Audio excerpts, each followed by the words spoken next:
Chapter third, drainage. Drainage chapter third, NCERT. NCERT class 9 ये chapter जो है हम स्टार्ट करने जा रहे हैं। और ये जो चैप्टर है हम वन गो में करेंगे, एक ही वीडियो में पूरा चैप्टर करेंगे। और जो मैं ये चैप्टर जब आपको लाइन बाय लाइन, एक एक लाइन मैं आपको एक्सप्लेन करूँगी, और उसके साथ एक्सप्लेन करते टाइम जो चीज़ें एमसीक्यू फॉर्म में आने की पॉसिबिलिटी है, क्योंकि एमसीक्यूज़ भी आते हैं अब एग्ज़ाम्स में। तो अगर कोई मुझे ऐसा लगा कोई क्वेश्चन, कोई लाइन के ये एमसीक्यू फॉर्म में आ सकती है, तो वो भी मैं आपको साथ के साथ बताती चलूँगी। मैं शुरुआत जो लाइन बाय लाइन एक्सप्लेन करने से पहले एक बार थोड़ा सा ओवरव्यू दे देती हूँ इंडिया के फिज़िकल मैप का। फिज़िकल मैप में क्या होता है, जैसे एक होता है पॉलिटिकल मैप, एक होता है फिज़िकल मैप। पॉलिटिकल मैप में हम स्टेट्स को, बाउंड्रीज़ को दिखाते हैं, लेकिन फिज़िकल मैप में कोई बाउंड्रीज़ नहीं दिखाई जाती। आपको फिज़िकल फीचर्स, रिलीफ फीचर्स, जो रिवर बेसिन्स होते हैं वो दिखाए जाते हैं। ये जो आपके सामने है ये इंडिया का फिज़िकल मैप है। फिज़िकल मैप है तो इसमें अब क्योंकि हम ड्रेनेज चैप्टर करने जा रहे हैं तो इसमें रिवर्स को ही आपको अच्छे से दिखाया गया है। देखिए, लाइन बाय लाइन पढ़ने से पहले मैं आपको थोड़ा सा ओवरव्यू दे देती हूँ कि जैसे इंडिया का जो ये नॉर्थ वाला पोर्शन है, या फिर जहाँ पर हिमालयाज़ फैले हुए हैं, तो यहाँ से इस पोर्शन से जो मेजर 3 नदियाँ बहती हैं, कौन सी हैं? एक तो है इंडस, एक है गंगा, और एक है ब्रह्मपुत्र। ब्रह्मपुत्र।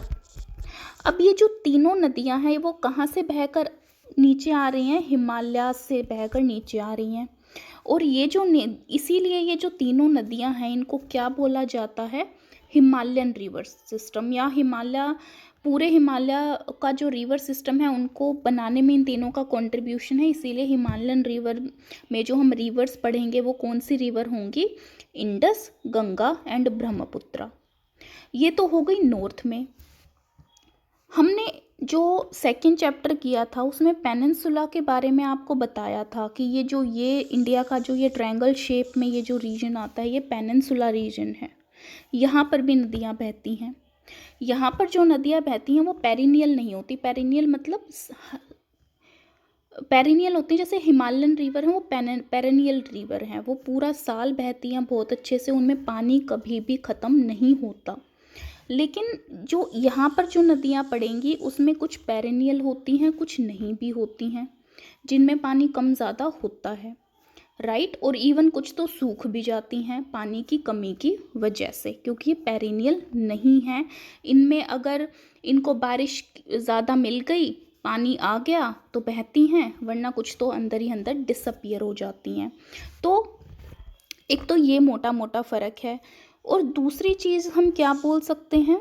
देखो, जो ये हिमालयन रिवर होती हैं, अगर आप इनके डायरेक्शन देखोगे, जैसे ये ब्रह्मपुत्र है, यही ब्रह्मपुत्र रिवर है।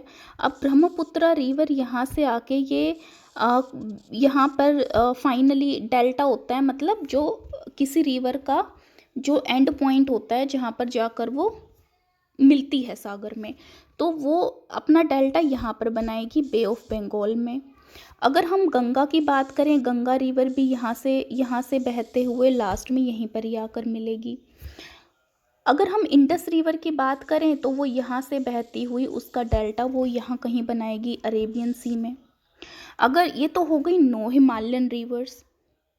अगर हम पेनिनसुलर यहाँ के रिवर्स की बात करें तो मेजॉरिटी यानी कि 98% जो रिवर्स होती हैं वो यहाँ से बहते हुए यहाँ गिरी, यहाँ से बहते हुए यहाँ गिरी, यहाँ से बहते हुए यहाँ गिरी, यहाँ से बहते हुए यहाँ गिरी। यानी कि मेजर ऑफ द रिवर वो कहाँ आकर मिली? वो मिली हैं बे ऑफ बंगाल में। लेकिन कुछ ऐसी रिवर होती हैं, कुछ एक्सेप्शंस हैं जो कहाँ पर जाके मिलेंगी? इस साइड से, यानी कि इनको हम बोलेंगे west flowing river. West flowing river Arabian sea में जाकर गिरेंगी। इनको वेस्ट फ्लोइंग रिवर क्यों बोल रहे हैं? क्योंकि इनकी जो डायरेक्शन है वो, क्योंकि ये वेस्ट है ये ईस्ट है, अब इनकी डायरेक्शन ये वेस्ट की तरफ है, ये वेस्ट की तरफ दौड़ती हुई जा रही हैं, तो इसीलिए इनको हम बोलते हैं वेस्ट फ्लोइंग रिवर। और जौन से रिवर बे ऑफ बंगाल में जाकर गिरेंगी उनको हम बोलेंगे ईस्ट फ्लोइंग रिवर। यानी कि जो पेनिनसुलर रिवर्स हैं उनको हम क्या बोल रहे हैं, या तो वो वेस्ट फ्लोइंग रिवर हैं या फिर वो ईस्ट फ्लोइंग रिवर है। अब आपसे एग्जाम में पूछ लिया जाएगा कि बताओ which of the following is a west flowing river, और आपको 4 ऑप्शंस दे दिए जाएंगे, राइट। अब ये मैंने मोटा मोटा आपको थोड़ा सा फिजिकली आपको थोड़ा सा एक्सप्लेन कर दिया। अब लाइन बाय लाइन हम चैप्टर को समझने की कोशिश करेंगे और बहुत अच्छे से आपको पूरा चैप्टर लाइन बाय लाइन समझाया जाएगा। So let's start with the chapter. The term drainage describes the river system of an area. Drainage describes the river system of an area. मैंने सेकेंड चैप्टर में आपको बताया था कि रिवर सिस्टम क्या होता है। River is river system. River system से हमारा क्या मतलब है? तो रिवर सिस्टम में क्या होता है कि जो लेट्स से अब ये हिमालयाज़ हैं, राइट, ये पहाड़ हैं, पहाड़ से एक जो रिवर है वो बहते हुए नीचे आई। तो कई बार क्या होता है छोटी छोटी नदियाँ इसमें आकर मिल जाती हैं जिसको हम रिवर के ट्रिब्यूटरीज बोलते हैं। ये छोटी छोटी नदियाँ इस मेन नदी के अंदर आकर मिल जाती हैं। और इवन जब नदी नीचे प्लेन एरिया में आके बहना शुरू करती है तो कई सारी छोटी छोटी नदियाँ इससे बाहर भी निकल जाती हैं आउटसाइड। यहाँ पर ये पानी लेकर आ रही हैं जिनको हम ट्रिब्यूटरीज बोलते हैं। नीचे आने के बाद बहुत सी नदियाँ पानी इनसे बाहर निकालती हैं जिसको हम डिस्ट्रीब्यूटरीज बोलते हैं। और ये जो पूरा सिस्टम है, मेन रिवर, उसकी ट्रिब्यूटरीज, उसकी डिस्ट्रीब्यूटरीज, उसका पूरा सिस्टम, पूरा बेसिन एरिया, ये सारा क्या कहलाता है? एक रिवर सिस्टम। तो ये कह रहे हैं the term drainage describes the river system of an area. तो ड्रेनेज और ये सारा क्या हो जाएगा इसका? ड्रेनेज। तो ड्रेनेज सिस्टम के बताओ कि फॉर एग्जांपल आपसे पूछ लिया जाए कि गंगा रिवर का जो ड्रेनेज सिस्टम है वो कहाँ तक फैला हुआ है, तो जहाँ तक गंगा रिवर की ट्रिब्यूटरीज, डिस्ट्रीब्यूटरीज, पूरा उसका बेसिन, ये सारा सब कुछ जहाँ जहाँ पर भी फैला हुआ होगा वो सारा किसके अंदर आएगा? Drainage system of Ganga river. Next, look at the physical map. Physical map मैंने आपको भी जस्ट दिखाया था कि मैंने आपको बताया भी कि फिजिकल मैप और पॉलिटिकल मैप में क्या डिफरेंस होता है। You will notice that small streams flowing from different directions come together to form the main river, which अब ये क्या कह रहे हैं कि ये कह रहे हैं मेन रिवर, लेट्स से ये मेन रिवर है, मेन रिवर बह रही है, इसमें थोड़ी छोटी छोटी स्ट्रीम्स आपस में आकर मिल जाती हैं।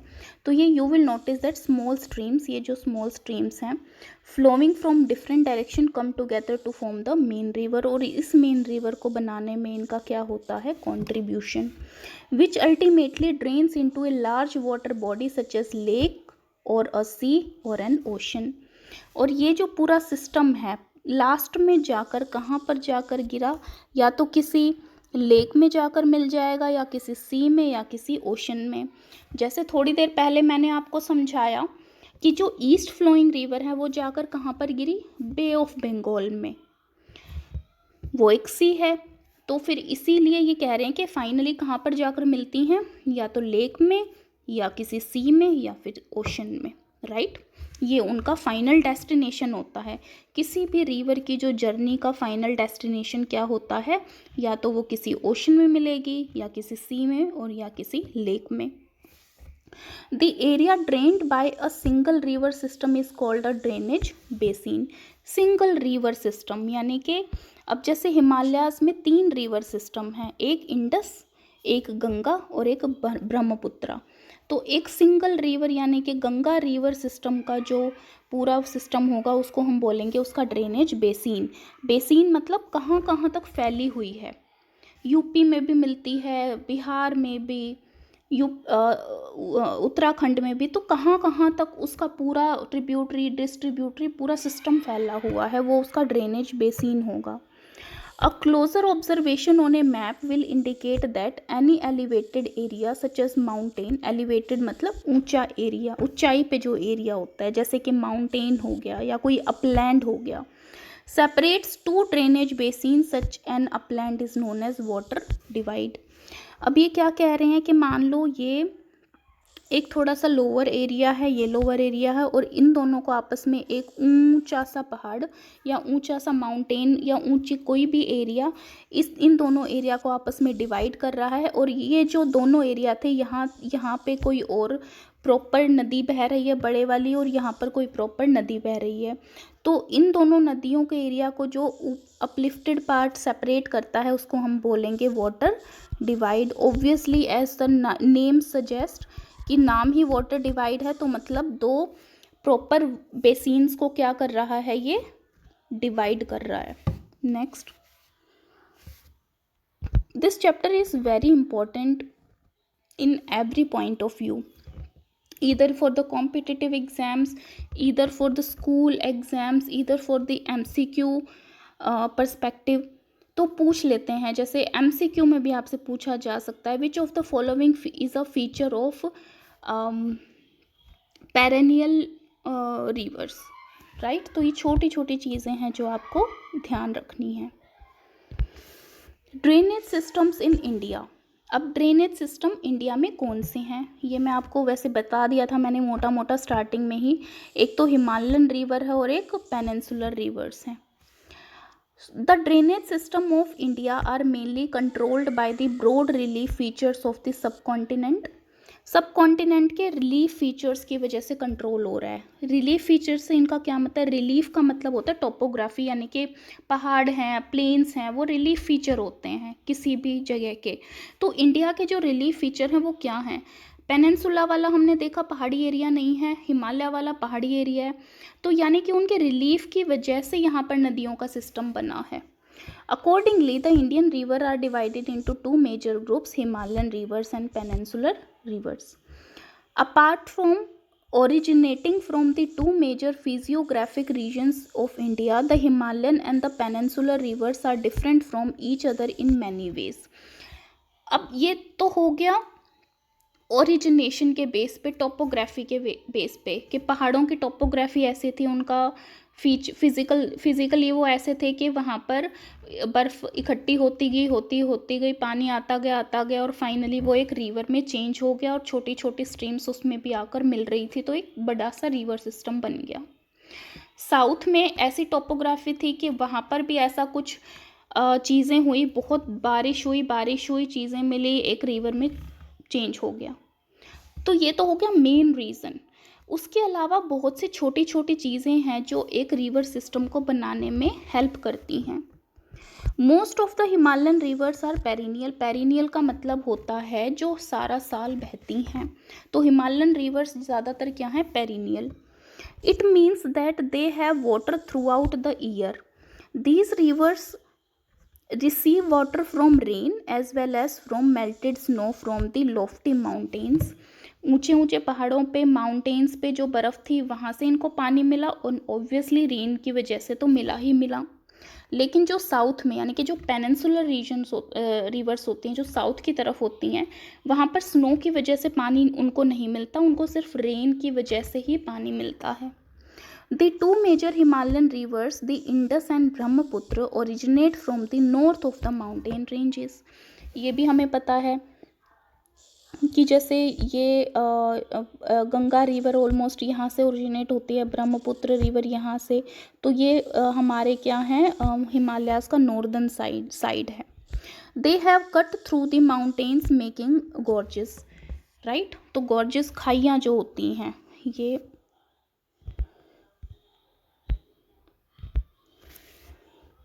जॉर्ज सी दिस, ये जो है, अब जैसे हमने देखा ये जो खाई सी बनी हुई है, राइट। आगे, the Himalayan rivers have long courses from their source to the sea. तो इनका जो कोर्स है वो काफ़ी लंबा, मतलब उन जहाँ से वो ओरिजिनेट हुई और फाइनली जहाँ सागर में वो मिल गई, तो ये जो रास्ता होता है काफ़ी लंबा रास्ता इनको तय करना पड़ता है। इनकी जो जर्नी होती है वो काफ़ी लंबी होती है। अब नेक्स्ट जो लाइंस हैं वो मैं पढ़ने से पहले, एक्सप्लेन करने से पहले मैं आपको ये फिगर एक्सप्लेन कर देती हूँ, तो जो भी हम आगे पैराग्राफ पढ़ने वाले हैं वो आपको इजीली समझ आ जाएगा। ये एक रिवर का रास्ता दिखाया गया है, जर्नी दिखाई है कि यहाँ से वो ओरिजिनेट हुई और फाइनली यहाँ पर आकर वो किसी सागर में या महासागर में आकर मिल गई। अब ये सोर्स ऑफ रिवर था, ये यहाँ पर आई आई और आप यहाँ पर आप इसके ना पिक्चर से आइडिया लगा सकते हो। ये जो वैलीज़ बनी हुई हैं ये काफ़ी पतली हैं, नैरो हैं और ये अपर कोर्स है। क्यों? क्योंकि यहाँ पर जो रिवर होती है वो बहुत स्पीड में बह रही होती है, स्पीड में, तो एकदम पहाड़ों को सटीक काटती हुई आती है, एकदम पतले पतले वैलियाँ बनती हैं वी शेप की। ये है मिडल कोर्स। मिडल कोर्स बीच का रास्ता, ना तो ये कि बहुत ज़्यादा माउंटेन है ना ये कि बिल्कुल प्लेन एरिया है, बीच का रास्ता है, मिडल कोर्स तक वो पहुंच चुकी है। अब मिडल कोर्स में हमसे पूछ लेते हैं कि मिएंडर क्या है। मिएंडर, तो ये जो मिएंडर हैं ये होते क्या हैं, तो एमसीक्यू में कैसे पूछेंगे, पहले तो ये पूछेंगे कि ये बताओ कि जो मिएंडर नदी बनाती है वो कौन से टाइम पे बनाती है, अपर कोर्स में बनाती है, मिडल कोर्स में बनाती है, लोअर कोर्स में बनाती है या डेल्टा में बनाती है, मतलब वो पूछ लेंगे आपसे। तो जो मिएंडर है वो मिडल कोर्स में बने। अब ये मिएंडर हैं क्या ये समझ लो। मिएंडर क्या होते हैं, जैसे जब मिडल कोर्स में नदी आई तो क्या हुआ, क्योंकि एकदम से टोपोग्राफी थोड़ी चेंज हो गई, हाई माउंटेन से थोड़े से लो माउंटेन आ गए, तो वो ऐसे ऐसे ऐसे ऐसे ऐसे ऐसे बहना शुरू कर देती है। और ये जो शेप बनी ऐसे ऐसे ऐसे ऐसे बिल्कुल सांप की तरह वो यूं जा रही है और इस शेप को हम बोलते हैं मिएंडर। तो ये उसने क्या बना दिए, मिएंडर बना दिए। समझ में आई। अब यहाँ से तय होते हुए मेंड्रस बनाती हुई नदी पहुंची अब अपने सबसे लास्ट वाले पोर्शन पे। ऑलमोस्ट थोड़ा थोड़ा प्लेन आ गया था एरिया यहाँ तक। ओके, अब अब ऊपर वाले कोर्स में मिडल कोर्स में तो बनाए थे मिएंडर, और जो ये लोअर कोर्स है, लोअर कोर्स में एक नदी ने बनाई ओक्सबो लेक। अब ये समझ लो कि ये ओक्सबो लेक होता क्या है। सिमिलरली जैसे मिएंडर एमसीक्यू फॉर्म में आ सकता है कि मिएंडर को एक्सप्लेन करो, ऐसे ही ओक्सबो लेक के बारे में पूछ सकते हैं कि ओक्सबो लेक जो है वो कौन से कोर्स में एक रिवर बनाती है। अब ओक्सबो लेक कैसे बनी, ये जो रिवर थी, अब जब काफ़ी लंबी जर्नी तय करते करते करते करते यहाँ तक पहुँच गई थी, तो वो अपने साथ बहुत सारी मिट्टी, कंकड़, बहुत सारा गाद, बहुत सारी सिल्ट अपने साथ लेके आती है। तो अब वो क्योंकि उसके अंदर इतनी सारी मिट्टी और वो हो चुकी है, तो वो क्या करेगी, जब वो लोअर कोर्स में आएगी और ऐसे जाएगी तो वो थोड़ी थोड़ी मिट्टी जो है वो किनारों पे जमा होनी शुरू हो जाती है किनारों पे।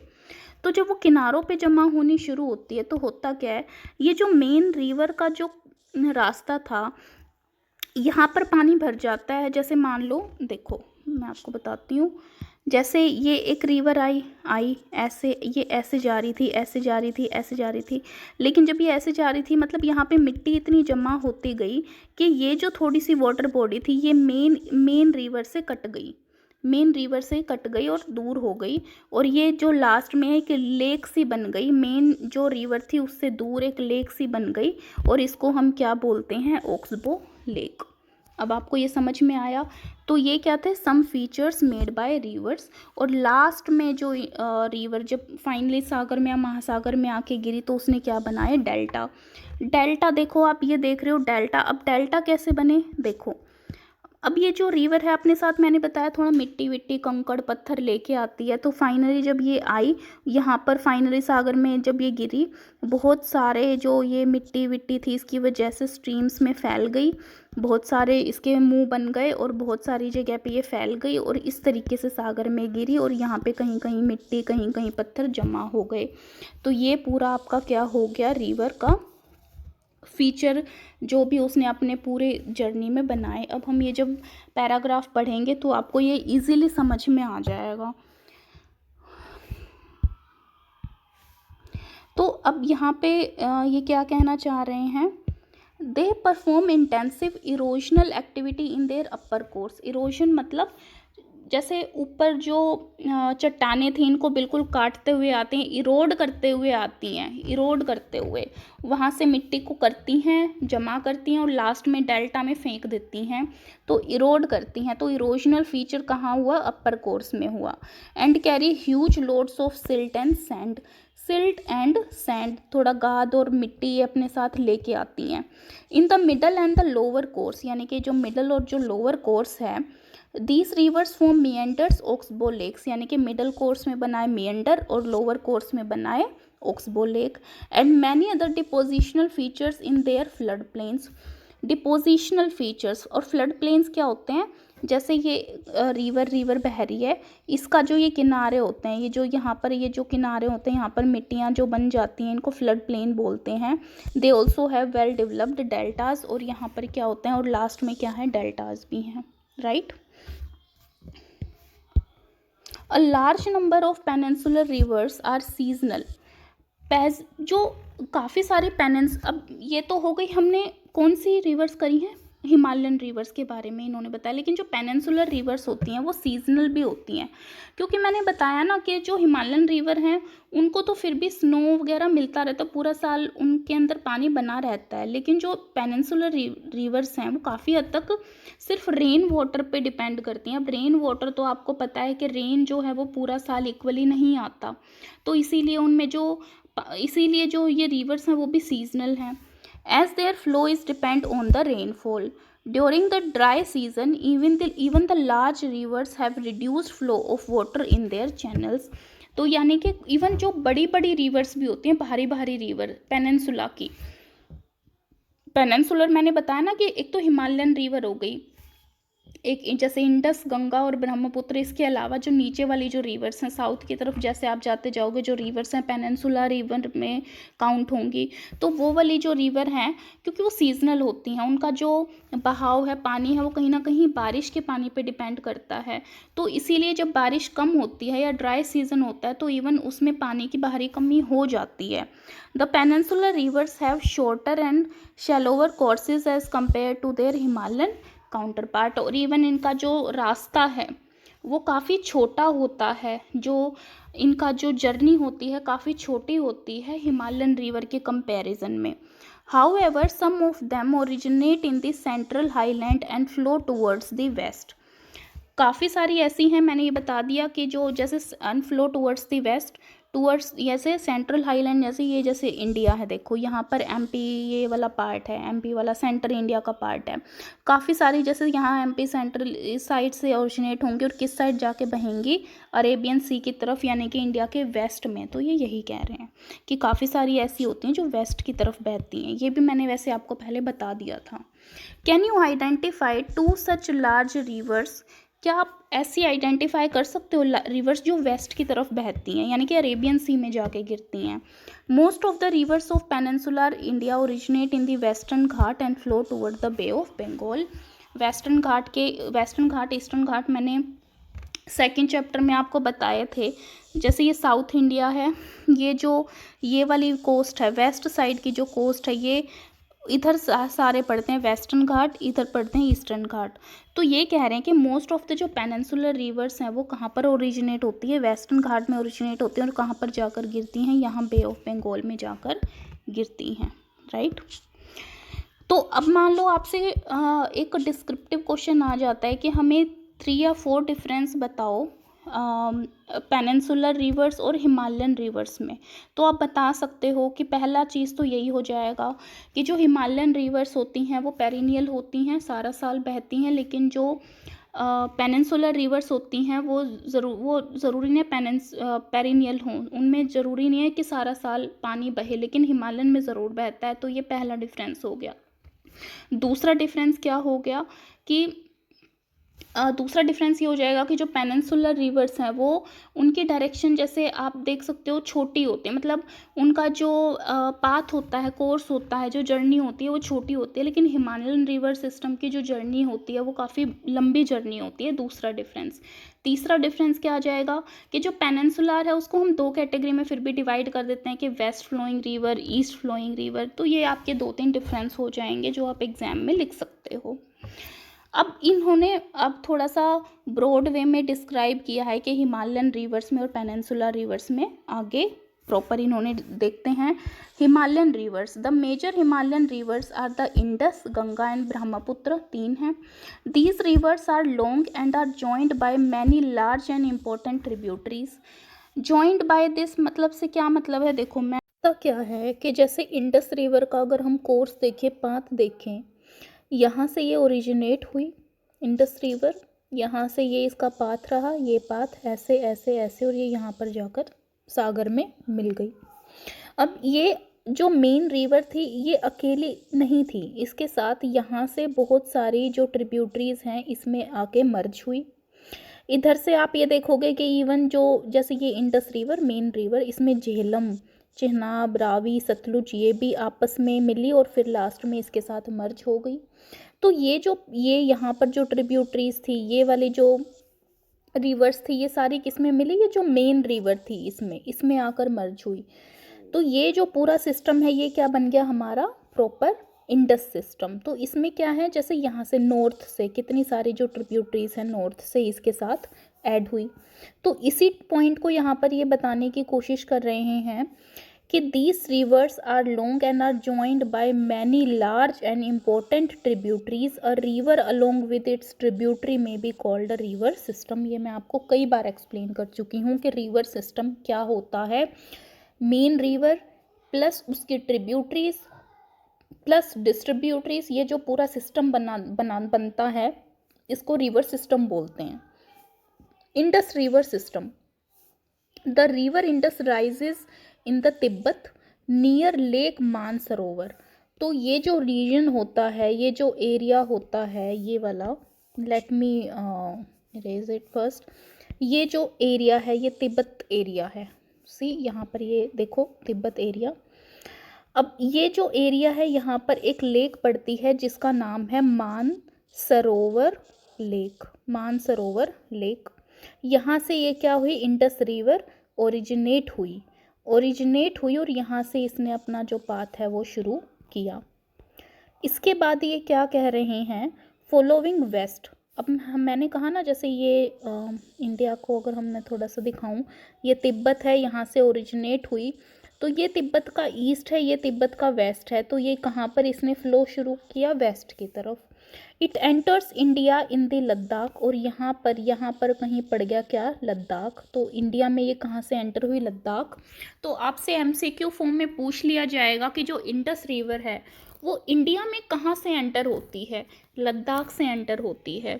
It forms a picturesque gorge in this part. Picturesque मतलब देखने जैसा, मतलब बहुत बढ़िया जो है वो एक खाई रूप में एक सीन बनता है इसकी वजह से।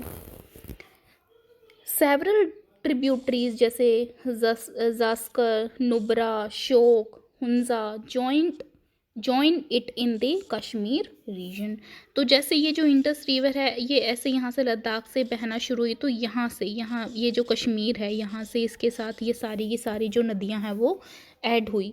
तो आपसे एमसीक्यू में या फिर मैं क्या है, एमसीक्यू का मैं इसलिए बार बार मेंशन कर रही हूँ क्योंकि जो डिस्क्रिप्टिव होगा वो तो मैं डिस्क्राइब सारा कर ही रही हूँ।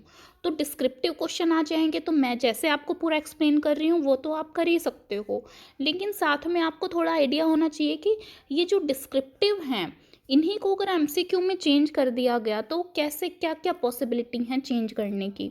तो आपसे कैसे पूछा जा सकता है कि जो जास्कर है, नुब्रा जो ट्रिब्यूटरी हैं, पहली बात तो पूछ लेंगे कि बताओ जास्कर, नुब्रा, शोक, हुंजा ये किसकी ट्रिब्यूटरीज हैं। तो ऑप्शन दे देंगे गंगा, इंडस ऐसे करके, तो ये इंडस की ट्रिब्यूटरीज हैं। दूसरे में कैसे में पूछ लेंगे कि कहाँ से ज्वाइन करती हैं इंडस को, ये कश्मीर से करती हैं या पाकिस्तान में ज्वाइन करती हैं या हिमाचल में ज्वाइन करती हैं इसको। तो इस तरीके से आपसे क्वेश्चन पूछ लिए जाएंगे।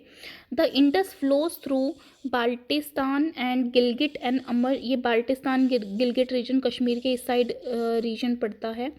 Gilgit emerges from the mountains at Attock. The Satluj, Byas, Ravi, Chehnab and Jhelum join together to enter the Indus near Mithankot इन पाकिस्तान। ये मैंने आपको उस मैप में भी दिखाया था, ये देखो कि ये जैसे ये है, ये तो हमारे इंडिया यहाँ तक है ना, इसके यहाँ पर तो पाकिस्तान है, तो पाकिस्तान का जो ये वाला रीजन है, जो पठानकोट है जहाँ पर कह रहे हैं, तो ये जो सतलुज, रावी, चेनाब, झेलम, ये सारी जो रिवर हैं वो ये आपस में पहले तो आपस में ज्वाइन हुई और फाइनली यहाँ पर आकर ये इंडस से मिल गई। हालांकि इनकी जो शुरुआत है वो इंडिया में से होके आई थी, ये इंडिया में से होके आई हैं और मिल गई यहाँ पर। तो ये जो कश्मीर से नुब्रा, शोक, ये कश्मीर से जो ट्रिब्यूटरी ज्वाइन हुई और जो यहाँ से ज्वाइन हुई, तो ये पूरा सिस्टम क्या बन गया, Indus system. Let me remove this first, then I will explain you further. Beyond this, the Indus flows southwards, eventually reaching the Arabian Sea east of Karachi। तो मैंने कहा था कि जैसे ये इंडिया है, इंडिया के इधर क्या है, बे ऑफ बंगाल है और इधर क्या है, अरेबियन सी है। तो अब ये जो इंडस है पूरा सिस्टम, अब ये यहाँ से शुरू हुआ, यहाँ से आया और लास्ट में कहाँ पर आकर गिर गया, अरेबियन सी के अंदर जाकर गिर गई।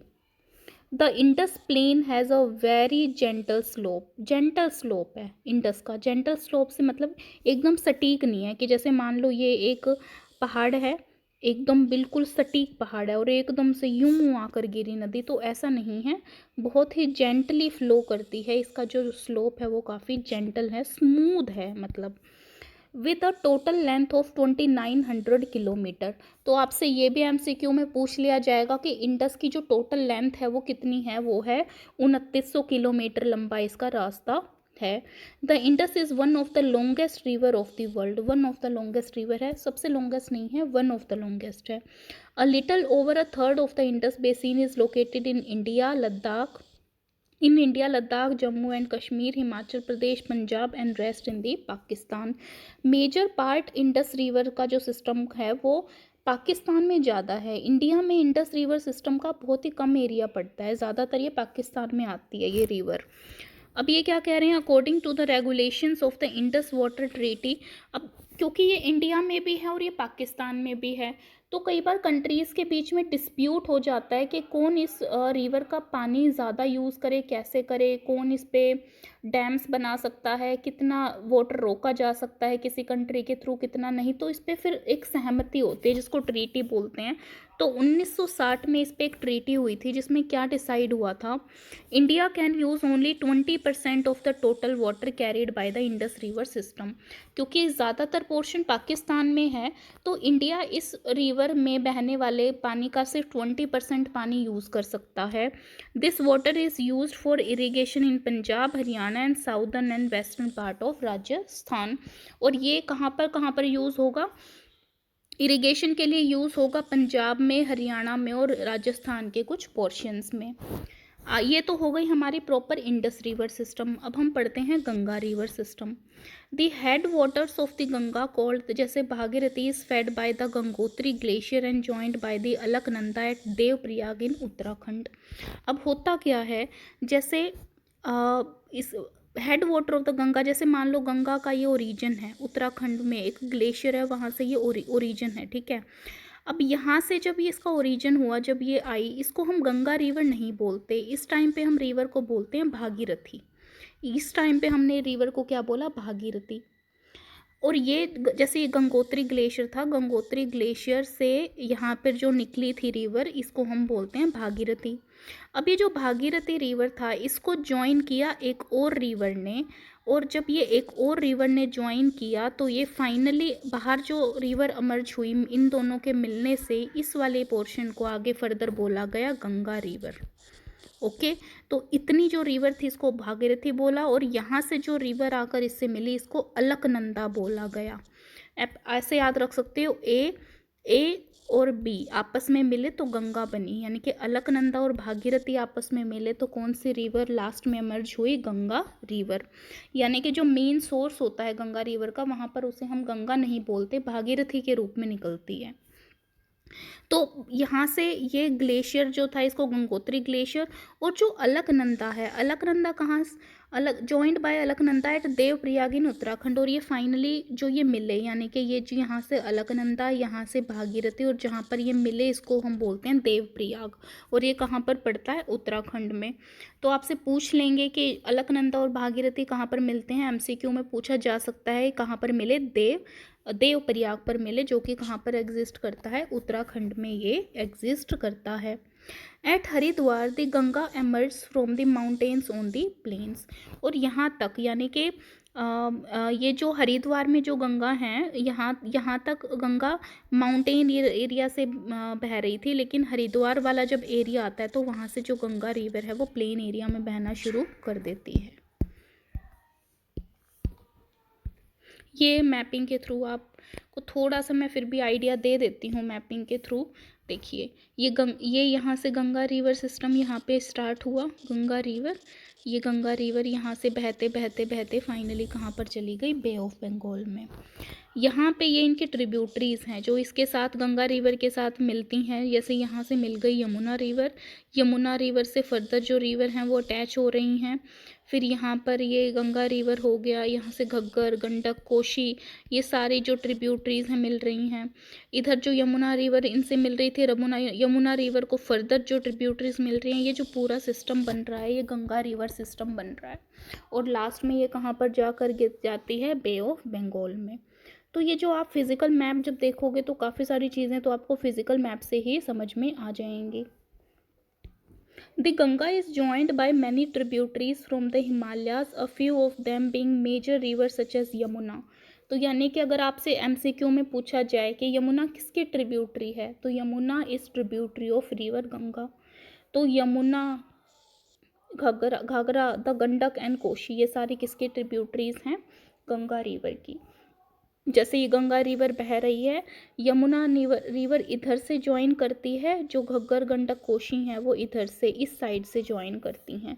ये करती हैं राइट। जैसे मान लो ये गंगा रिवर है, इधर बह रही है, तो रिवर का तो ये राइट होगा, ये लेफ्ट होगा ना। हमारा तो सॉरी, रिवर का तो ये लेफ्ट होगा, ये राइट होगा। तो इस तरीके से कि भी पूछ लेंगे कि बताओ राइट साइड से कौन सी ट्रिब्यूटरी ज्वाइन करती है, लेफ्ट साइड से कौन सी। The river Yamuna rises from the Yamunotri glacier in the Himalayas, Yamunotri glacier. जो गंगा के जो मेन जो सोर्स पॉइंट स्टार्टिंग में गंगोत्री ग्लेशियर था, यमुना का यमुनोत्री ग्लेशियर है। It flows parallel to the Ganga and as a right bank tributary meet the Ganga at Allahabad. मैंने बताया था कि जैसे ये जो हैं हम जो गंगा रिवर है, ये वाली जो ट्रिब्यूटरीज होंगी इस साइड वाली, ये होती हैं राइट बैंक ट्रिब्यूटरीज, और इधर से जो मिलेंगी वो होती हैं लेफ़्ट बैंक ट्रिब्यूटरीज, क्योंकि ये लेफ़्ट साइड से मिल रही हैं। तो गंगा रिवर ये है, ये यमुना रिवर है, यमुना राइट साइड से इससे आकर मिल रही है। तो यमुना क्या हो गई इसकी? Right bank tributary. The Ghaggar, Gandak and Kosi rises in the Nepal Himalayas. जैसे ये गंगा रिवर है, ये यमुना रिवर इनसे मिली, ये घग्गर, गंडक, कोशी इधर से मिली। तो ये कहाँ से निकली थी? इनका भी तो कोई ओरिजिन होगा, तो ये निकली थी नेपाल रीजन से। तो ये आपसे पूछा जा सकता है, इनके ओरिजिन के बारे में भी पूछा जा सकता है। They are the rivers which flood parts of the northern plains every year, causing widespread damage to the life and property, whereas they enrich the soil for agricultural use. यानी कि ये यूं कह रहे हैं कि वैसे ये सारा साल बहने वाली हैं, क्योंकि इंडस, गंगा, ब्रह्मपुत्रा, ये हिमालयन रिवर हैं, पेरिनियल हैं, सारा साल बहती हैं। लेकिन कई बार क्या होता है, इनमें पानी का फ्लो ज़्यादा हो जाता है, जिसकी वजह से वहाँ पर बाढ़ आने के चांसेस ज़्यादा होते हैं और लोगों की प्रॉपर्टी को कई बार बहुत डैमेज हो जाता है। लेकिन इसके साथ ये चीज़ भी हम नहीं नकार सकते कि यहाँ पर जो पानी ज़्यादा है, यहाँ की मिट्टी बहुत उपजाऊ है, तो एग्रीकल्चर यूज़ के लिए भी ये एरिया बहुत अच्छा है।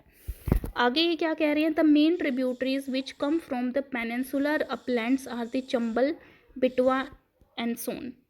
यानी कि वैसे तो गंगा रिवर हिमालयन रिवर है, हिमालय से निकलती है। जैसे यमुना इसकी ट्रिब्यूटरी है, ये भी हिमालय से निकलती है। जो घग्गर, गंडक, कोशी जो इसकी ट्रिब्यूटरी थी वे भी हिमालय वाले साइड से निकलती हैं। लेकिन इसकी कई ट्रिब्यूटरीज ऐसी हैं जैसे कि चंबल, ये जैसे चंबल हो गया, बिटवा हो गया, कीन हो गया, ये जो इसकी ट्रिब्यूटरीज हैं। ये हिमालय रीजन से नहीं निकलती, ये निकलती हैं पेनिनसुलर रीजन से, मध्य प्रदेश और इस साइड के एरिया से। तो ज़रूरी नहीं है कि अगर कोई, जैसे गंगा वैसे तो हिमालयन रिवर है, लेकिन इसकी कई ट्रिब्यूटरीज हिमालय से बिलोंग नहीं करती, सेंट्रल इंडिया के साइड से बिलोंग करती हैं, पेनिनसुलर एरिया से बिलोंग करती हैं। These rises from the semi arid areas, मतलब ये जो पेनिनसुला वाली इसकी ट्रिब्यूटरी हैं, ये कहाँ से राइज करती हैं? सेमी एरिड एरिया से, अर्ध शुष्क जो एरिया होते हैं। हैव, और ये जो होती हैं इनका हैव शॉर्टर कोर्सेज, छोटा रास्ता होता है, and do not carry much water in them, इनमें पानी बहुत ज़्यादा नहीं होता। Find out where and how they ultimately join the Ganga, तो फाइनली गंगा रिवर को ये कहाँ पर ज्वाइन करती हैं, ये आपको देखना होगा। And last with the water from its right and left bank tributaries, Ganga flows eastward till Farakka in West Bengal. अब देखो, ये जो मैप था हमारा, फिजिकल मैप था जो इंडिया का, इसमें आप एक चीज़ नोट करोगे, जो गंगा रिवर है, जैसे यहाँ से बहती हुई आई आई आई आई, ये हमारा क्या है, ईस्ट साइड हो गई ना इंडिया की, तो ईस्ट साइड बह रही है बह रही है बह रही है। फाइनली ये जो एरिया जो वेस्ट बंगाल में जब ये पहुँचती है, ये फरक्का रीजन है, तो फरक्का रीजन में ये क्या हो जाती है, फाइनली एक यू टर्न लेती है और जाके बे ऑफ बंगाल में गिर जाती है। The northernmost point of Ganga delta, ये नॉर्दर्न मोस्ट पॉइंट है फरक्का वाला। The river bifurcate here, bifurcate मतलब दो, फरक्का वेस्ट बंगाल में जब फरक्का में पहुंचती है, तो जो ये गंगा रिवर है वो दो हिस्सों में डिवाइड हो जाती है। एक हिस्से को हम बोलते हैं भागीरथी, जो ओरिजिनली इंडिया गंगा का जो स्टार्टिंग में ओरिजिनली तब भी उसको भागीरथी कह रहे थे, फिर अलकनंदा से मिली तो गंगा कहलाई। लास्ट में भी जब ये फरक्का में पहुंचकर दो हिस्सों में डिवाइड हुई, तो एक हिस्से को भागीरथी बोला गया और दूसरे हिस्से को हुगली बोला गया। Flows southwards through the deltaic plain to the Bay of Bengal, और फाइनली ये कहाँ पर जाकर गिर जाती हैं, बे ऑफ बंगाल में। The main stream flows southwards into Bangladesh and is joined by the Brahmaputra, और जो मेन स्ट्रीम है, जैसे दो में डिवाइड हो गई, लेकिन जो मेन अभी भी चल रही थी वो फाइनली कहाँ पर गई है, बांग्लादेश के अंदर पहुंची है। अब जैसे देखो, मैं आपको ये चीज़ मैप के थ्रू बताती हूँ, ये देखो। अब यहाँ पे हुआ क्या कि इधर से तो आ रही थी इधर से आ रही थी ब्रह्मपुत्रा रिवर, ये बांग्लादेश के अंदर एंटर हुई थी ब्रह्मपुत्रा रिवर, इंडिया से बांग्लादेश में। इधर से जो गंगा रिवर है वो बांग्लादेश में एंटर हुई, और यहाँ पर बांग्लादेश में जो ब्रह्मपुत्र और गंगा रिवर है यहाँ पर मर्ज हो गई, और फाइनली मर्ज होकर कहाँ पर चली गई, बे ऑफ बंगाल में जाकर गिर गई। तो ये वही चीज़ समझा रहे हैं। Further downstream it is known as मेघना, फर्दर डाउन स्ट्रीम यानी कि जैसे यहाँ, जैसे ये बांग्लादेश है, ये इंडिया से बांग्लादेश में एंटर हुई, तो जब ये बांग्लादेश में एंटर हुई तो इसका नाम गंगा की जगह क्या पड़ गया, मेघना। यानी कि आपसे पूछ लेंगे कि गंगा रिवर को बांग्लादेश में किस नाम से जाना जाता है, मेघना के नाम से। दिस माइटी रिवर, माइटी मतलब विशाल, ताकतवर river, with waters from the Ganga and Brahmaputra flows into the Bay of Bengal। मतलब यहाँ पर जैसे मेघना, ये जैसे मेघना है, एक्चुअली क्या है, जैसे ये मेघना इसका नाम पड़ गया, और यहाँ ये जो मेघना थी इसके अंदर किसका पानी था, ब्रह्मपुत्र का भी पानी था, तो ये क्या हो गई, बहुत ताकतवर हो गई, और फाइनली ये कहाँ पर जाकर गिर गई, नीचे बे ऑफ बंगाल में।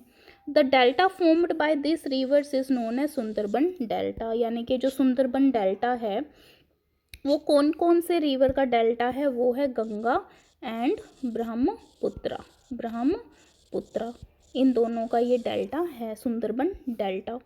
और जो सुंदरबन डेल्टा है वो वर्ल्ड का लार्जेस्ट डेल्टा है, लार्जेस्ट ऑब्वियसली होना ही था। देखो मैं आपको मैप के थ्रू बताती हूँ, ये देखो यहाँ पर अब हुआ क्या कि इधर से ब्रह्मपुत्रा रिवर इतनी बड़ी रिवर है, गंगा रिवर इतनी बड़ी रिवर है, आपस में मिली, बे ऑफ बंगाल में गिरी। अब मैंने बताया था कि जब सागर में मिलने को होती है तो वहाँ पर रिवर्स डेल्टा बनाती हैं, तो दो इतनी बड़ी रिवर बन रही हैं तो डेल्टा भी तो कितना बड़ा बनाएंगे वो, इसीलिए इस डेल्टा का को बोला जाता है वर्ल्ड का सबसे बड़ा डेल्टा, और इस डेल्टा का नाम क्या है, Sundarban delta, Sundarban. The length of the Ganga is over 2500 kilometre. तो पूछ लेंगे कि जो गंगा रिवर है उसकी लेंथ कितनी है, 2500 किलोमीटर। इंडस रिवर जो हमने पहले की थी उसकी लेंथ ऑलमोस्ट कितनी थी, 1900 किलोमीटर। तो आप देख सकते हो कि इनकी लेंथ में काफ़ी फ़र्क है, यानी कि अगर हम कंपेयर करें तो ज़्यादा लंबी कौन सी हुई, Ganga river. Further, identify the type of drainage pattern formed by the Ganga river system. Ambala is located on the water divide between, actually ये दोनों अलग अलग सिस्टम बनाते हैं ड्रेनेज का, जो पैटर्न होती है, जो शेप होता है ड्रेनेज का। Ambala is located on the water divide between Indus and Ganga river system, यानी कि अब हमें पता है कि जैसे ये इंडिया है, राइट, गंगा रिवर सिस्टम यहाँ से कहीं निकलता है और इस तरफ टर्न लेता है, इंडस रिवर सिस्टम यहाँ कहीं से निकलता है और इधर टर्न लेता है।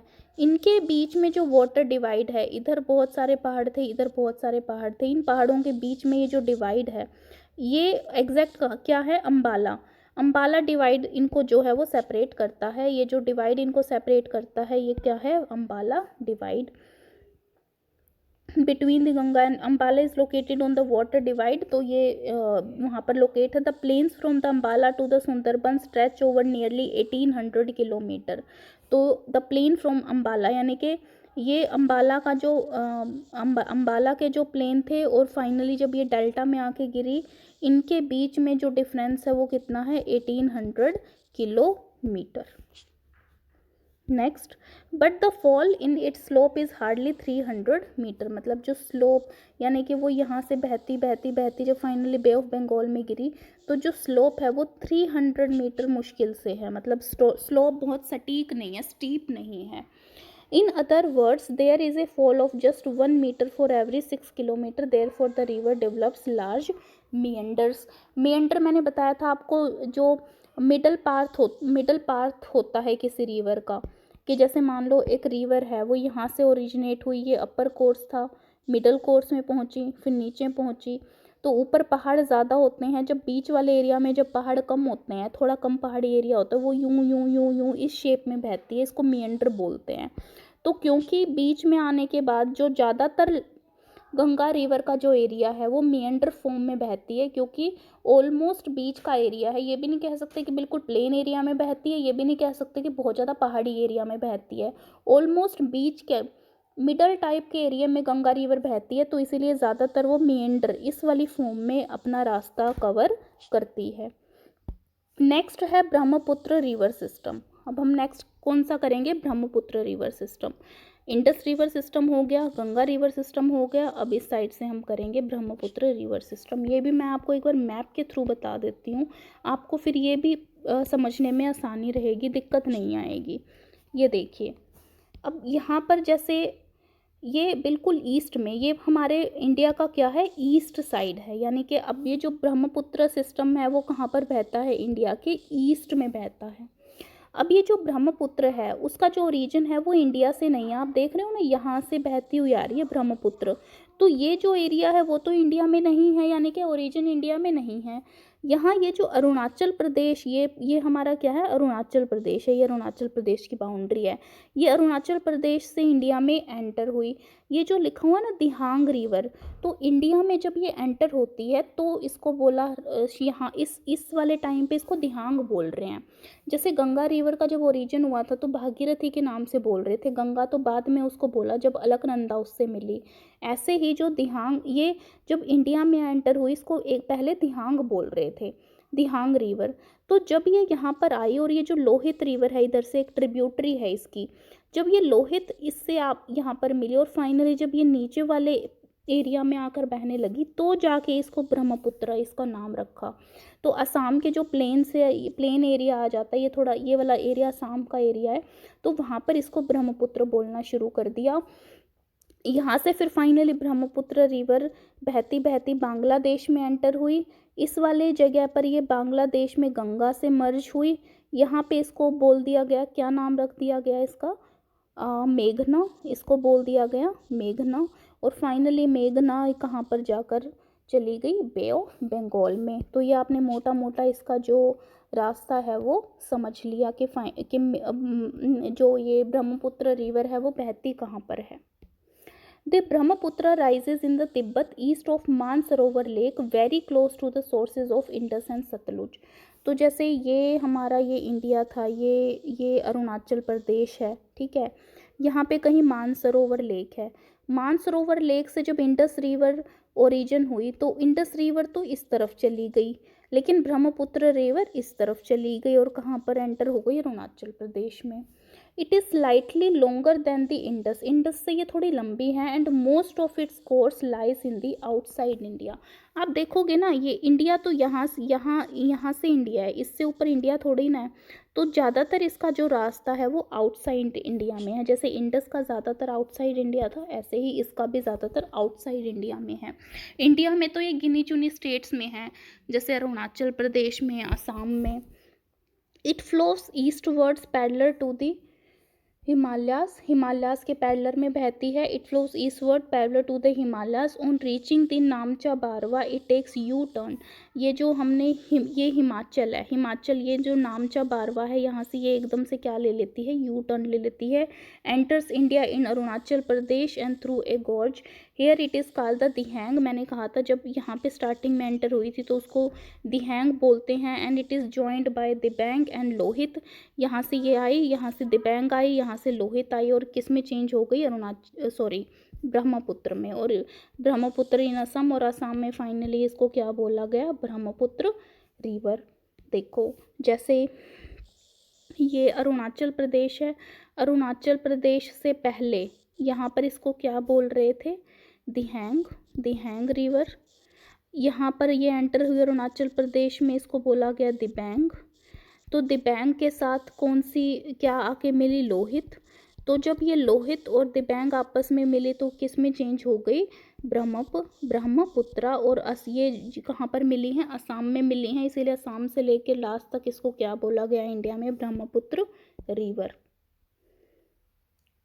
इन Tibet the river carries a smaller volume of water and less silt as it is cold and dry area. जब तिब्बत से आई थी तो इसमें इतना सिल्ट मिट्टी गाद नहीं था, लेकिन जब वो इंडिया में एंटर हुई it passes through a region of high rainfall.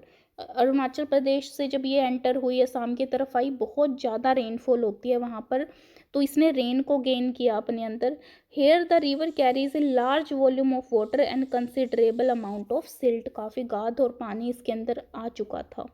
The Brahmaputra has a braided channel in its entire length in Assam. Braided channel जो यूं यूं यूं यूं, जैसे यूं यूं यूं यूं यूं यूं यूं यूं यूं ऐसे ब्रेडेड का मतलब होता है कि जैसे ये अपना, जैसे ब्रह्मपुत्र रिवर है यूं बह रही थी स्टार्टिंग में यूं यूं यूं, फिर थोड़े टाइम बाद इसने अपना रास्ता चेंज कर दिया, थोड़ा ऐसा रास्ता हो गया, फिर थोड़ी टाइम बाद इसका रास्ता चेंज हो गया, फिर ऐसे हो गया, एक ऐसा लग रहा है जैसे चोटी सी बन गई। तो यानी कि ये किस फॉर्म में बहती है, ब्रेडेड वे में बहती है, चोटी सी बन जाती है। And forms mainly riverine island. Riverine island बन गए। रिवराइन आइलैंड मैंने सेकंड चैप्टर में भी आपको समझाए थे कि रिवराइन आइलैंड का मतलब क्या होता है।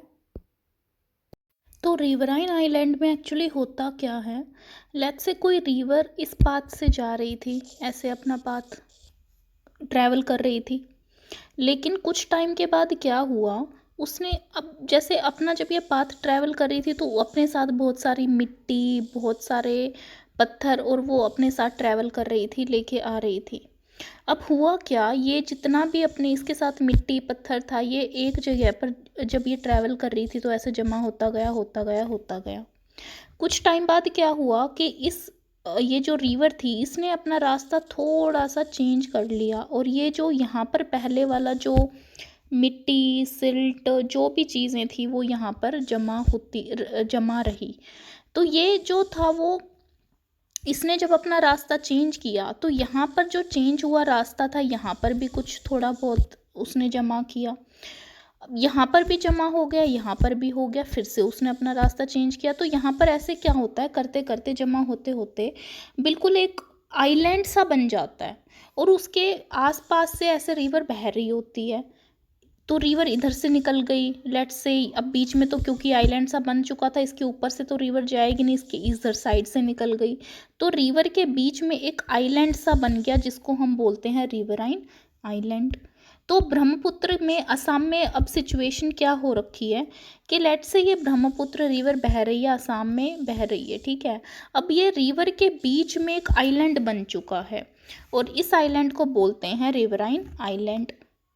तो ये जो ब्रेडेड रिवर होती हैं जैसे कि ब्रह्मपुत्र, अब जैसे आपसे एग्जाम्पल में पूछा जा सकता है, इवन एमसीक्यू में भी, ब्रेडेड रिवर इंडिया में कौन सी है, तो ब्रह्मपुत्र ब्रेडेड रिवर है और ऐसे रिवर्स पर ज़्यादा चांसेस होते हैं रिवराइन आइलैंड्स बनने के। Do you remember the name of the world's largest riverine island formed by the Brahmaputra? तो ब्रह्मपुत्र रिवर ने कौन सा जो रिवराइन आइलैंड बनाया था, उसका नाम क्या था? Majuli island. Every year during the rainy season the river overflows it's banks, यानी कि किनारों से ओवरफ्लो करने लग जाता है पानी रेनी सीजन में, causing widespread devastation, devastation तबाही मचाती है काफ़ी, widespread devastation due to floods in Assam, Assam में क्या आती हैं, बाढ़ आ जाती है, एंड बांग्लादेश के एरिया में भी आती है। Unlike other north Indian rivers the Brahmaputra is marked by the huge deposit of silt on its bed causing the river bed to rise. यानी कि जो नॉर्थ की जो बाकी रिवर थी, हिमालय की जो बाकी रिवर थी, इंडिया इंडस, गंगा, इनसे कंपैरिजन में ये ज़्यादा अपने साथ सिल्ट इकाद वगैरह लेके आती है, जिसकी वजह से जो इसका जो रिवर बेड होता है, यानी कि जो रिवर का जो ये तल होता है, यहाँ पर ज़्यादा मिट्टी और गाद इकट्ठा होता जाता है, जिसकी वजह से ये राइज होती जाती है, क्योंकि नीचे तो वो सिल्ट इकट्ठा हो रहा है। The river also shifts it's channel frequently, और अपना चैनल यानी कि पाथ भी फ्रिक्वेंटली चेंज करती है, ये हम पढ़ चुके हैं, जिसकी वजह से ज़्यादा चांसेस होते हैं फ्लड आने के। नेक्स्ट है पेनिनसुलर रिवर्स, ये तो हमने सारी नॉर्थ की पढ़ ली, नेक्स्ट हमने पढ़नी है पेनिनसुलर रिवर, यानी कि जैसे ये इंडिया का साउदर्न साइड है तो यहाँ पर जो रिवर पड़ती हैं, इसके ऊपर वाली तो सारी हिमालयन हो गई, ये साइड वाली, ये इधर वाली पेनिनसुलर हो जाएंगी, जैसे इधर कृष्णा, कावेरी हैं, यहाँ पे नर्मदा रिवर है इस साइड बह रही है, तो ये सारी पेनिनसुलर रिवर्स में आती हैं। पेनिनसुलर रिवर्स की कैरेक्टरिस्टिक हम पहले पढ़ चुके हैं कि ये पेरिनियल नहीं होती, हर साल नहीं बहती हैं, एंड ऑल वेस्टर्न फ्लोइंग होती हैं, ईस्टर्न फ्लोइंग भी होती हैं, दोनों कैटेगरीज होती हैं। The main water divide in peninsular India is formed by the western Ghat. Main जो वाटर जो होती है, यानी कि जैसे ये साउथ इंडिया है, साउथ वाला, तो ये जो ये इस साइड वेस्ट साइड है, जो पहाड़ हैं ये वेस्टर्न घाट हैं, तो ये मेन डिवाइड है, यानी कि मेनली वेस्टर्न घाट से जो बड़ी बड़ी नदियां हैं काफ़ी निकलती हैं, बे ऑफ बंगाल में जाकर गिर जाती हैं, इनका जो एंड पॉइंट होता है, which runs from north to south close to the western coast. Most of the major regions of the peninsula such as Mahanadi, Godavari, Krishna and Kaveri flow eastward and drain into the Bay of Bengal. मैंने बताया कि main देखो, महानदी पड़ेगी यहाँ कहीं उड़ीसा और इस side Jharkhand side, ये है महानदी, ठीक है। अब जो गोदावरी है वो थोड़ा इस तरफ पड़ेगी महाराष्ट्र के इधर, ये भी यहाँ पर जाकर गिर गई बे ऑफ बंगाल में, गोदावरी भी बे ऑफ बंगाल में जाकर गिर गई, फिर यहाँ पे कृष्णा नदी आएगी वो भी बे ऑफ बंगाल में जाकर गिर गई, फिर और नीचे कावेरी आएगी ये भी बे ऑफ बंगाल में जाकर गिर गई। और ये पेनिनसुला की ये जो चारों नदी थी, फर्स्ट, सेकंड, थर्ड और फोर्थ, ये चारों की चारों क्या थी? मेजर रिवर्स थी, ये मेन रिवर थी, और सारी की सारी क्या है? ईस्ट फ्लोइंग है, यानी कि कहाँ पर जाकर गिर गई? ईस्ट में जाकर गिर गई। उसके बाद these rivers make deltas at their mouth, और डेल्टा तो ये लास्ट में, जितनी भी मेजर रिवर हैं, बड़ी बड़ी जो रिवर हैं वो डेल्टा बनाएंगी ही बनाएंगी। There are numerous small streams flowing west to the Western Ghat. अब जैसे देखो ये वेस्टर्न घाट थे, वेस्ट में तो थी ही, लेकिन ईस्ट में तो थी ही, कई ऐसी हैं जो यहाँ से ईस्ट में भी बहती हैं, छोटी होती हैं, वो छोटी थोड़े उनसे तो छोटी होती हैं। There are numerous small streams flowing west to the western Ghat. The Narmada and the Tapi are the only long river which flow west and make estuaries. देखो अब मैं आपको बताती हूँ एस्चुरी और डेल्टा ये क्या टर्म्स होती हैं। देखो जैसे हमने मैं आपको बताती हूँ, जैसे कि हमने पेनिनसुला वाला एरिया देखा, मैंने आपको बताया कि जो मेजर 4 रिवर थी, यहाँ पर महानदी थी, यहाँ पर गोदावरी थी, यहाँ पर कृष्णा थी, कावेरी थी, सारी की सारी कहाँ पर जाकर गिर गई, बे ऑफ बंगाल में। अब और कुछ ऐसी होती हैं जो वेस्ट की साइड भी बहती हैं, जो कि छोटे साइज़ की होती हैं, लेकिन उसमें से 2 ऐसी हैं जो थोड़ी सी कंपैरेटिवली बड़ी होती हैं, जैसे नर्मदा और तापी। ये जो बड़ी नदियाँ थी जो यहाँ पर आकर गिरी थी, इन्होंने क्या बनाए थे, डेल्टा बनाए थे। लेकिन जब इनसे कंपैरेटिवली छोटे साइज़ की जो नदियाँ होती हैं, जब वे इधर अरेबियन सी में आकर गिरती हैं तो वो डेल्टा नहीं बनाती, कोस्ट पर वो क्या बनाती हैं, एस्चुरीज बनाती हैं। तो डेल्टा एक बड़ी टर्म है, एस्चुरी छोटी टर्म है।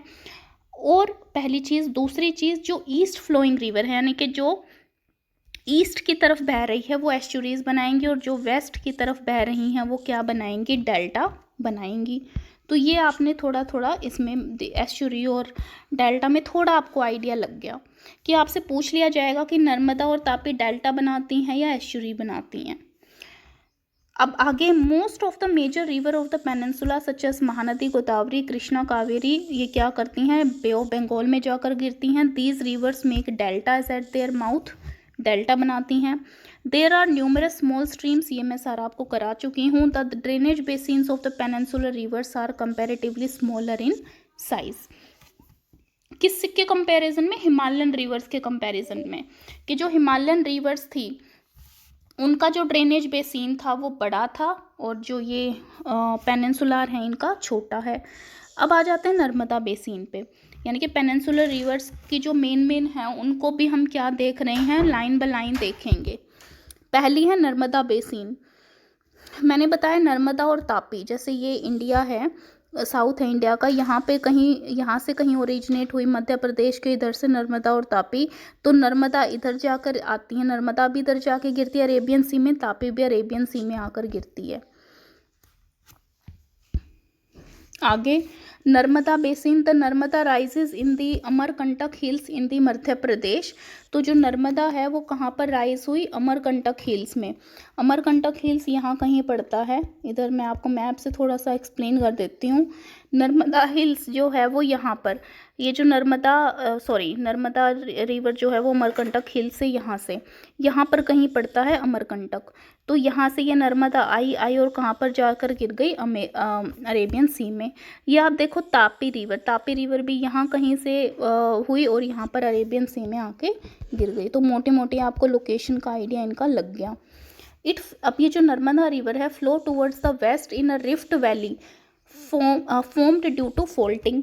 अब ये भी क्वेश्चन पूछ लिया जाएगा कि पहली बात तो रिफ्ट वैली होता क्या है और कौन सी रिवर रिफ्ट वैली में से बहती है। रिफ्ट वैली होता क्या है, जैसे मान लो अब जैसे ये एक पहाड़ था, ये एक पहाड़ था, आपस में क्या हो गया, ये इधर खिसक गया, ये इधर खिस गया, और बीच में एक खाई सी बन गई, एक रिफ्ट सा पैदा हो गया दोनों के बीच में, और यहाँ पर जो वैली बनी इसको रिफ्ट वैली बोलते हैं। और इस वैली में से जो नदी बह रही होती है इसको रिफ्ट वैली में से बहती हुई नदी बोलते हैं, जो कि कौन सी है, इंडिया में Narmada.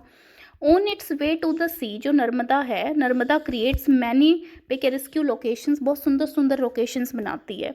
The marble rocks near Jabalpur where the Narmada flows through a deep gorge and a Dhuandhar falls. धुआंधार मतलब जब वो जाती है अपने रास्ते में बहुत सुंदर सुंदर लोकेशंस क्रिएट करती है, जिसमें से एक फॉल मतलब झरना बनाती है, जिसको धुआंधार झरना बोलते हैं, जो दूर दूर से लोग देखने आते हैं। तो ये कहाँ पर बनता है, तो धुआंधार फॉल यानी कि झरना कहाँ पर है, नर्मदा रिवर पे है।